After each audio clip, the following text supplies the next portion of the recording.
Dr. Billy Graham.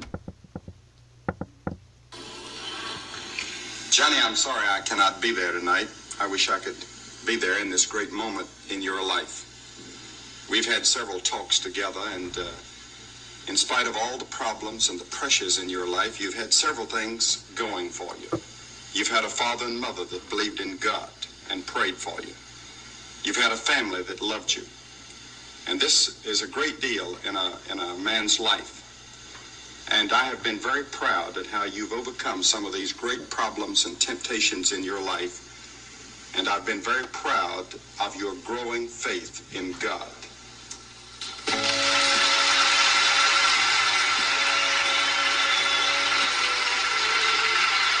Johnny Cash, you were born on a little farm near Kingsland, Arkansas, in 1932.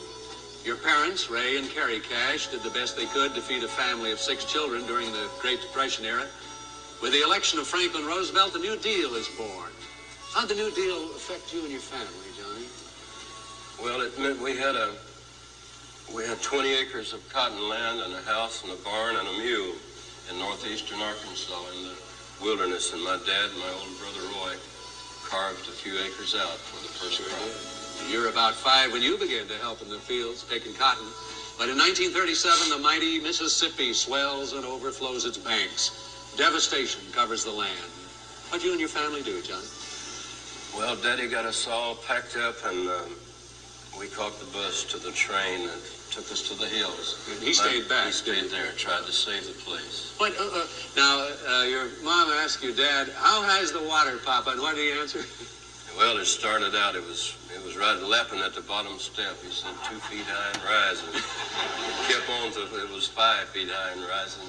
He sent us to the bus. You catch a train to Pine Bluff, or bus it is, in safety. A couple of days later, your dad arrives from Dias and tells the family the water has ruined everything. As a result of that experience, after the flood waters recede, you and your family return to Dias. You, John, attend the Dias grade school.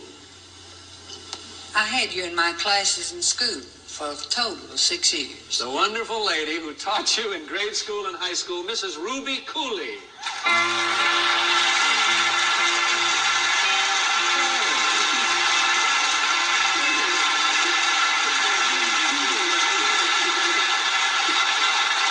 Miss Cooley, sit down here with John.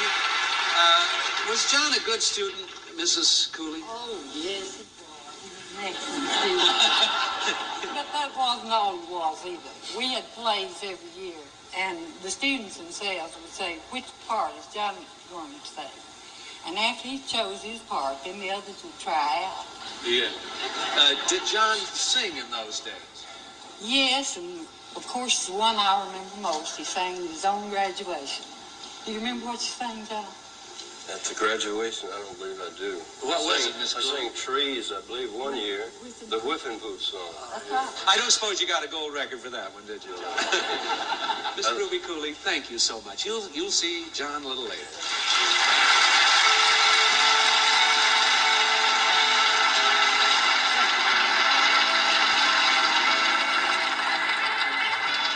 In these boyhood years, you love to roam the land, hunting and fishing. There's a Cherokee strain in the Cash family, and a respect for the land and its creatures runs deep within you. You begin to understand a man's problems, and you write verses about them. The Korean conflict, you enlist in the United States Air Force, you end up in Germany. You borrow your first guitar and organize a group you call the Landsberg Band. And from Max Creek, Missouri, DJ Parnell.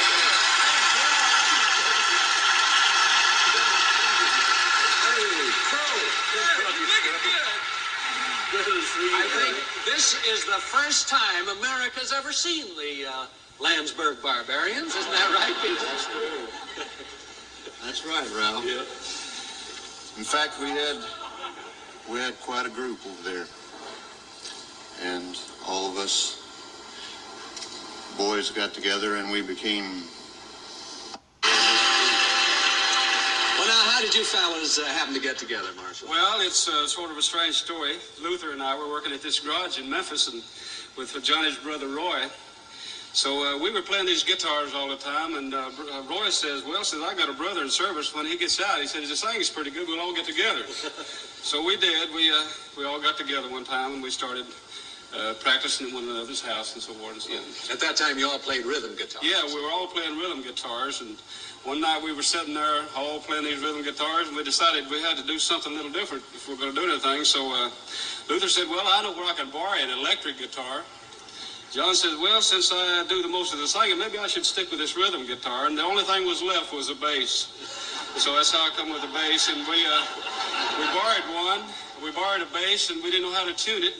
And we had a friend that drew us a sketch on the paper of how to tune the bass fiddle. So we got that, and the three of us were together for 14 years. And, of course, Luther Perkins died 2.5 years ago, and John and I are still together. Right. Thank you, Marshall Grant. Thank you.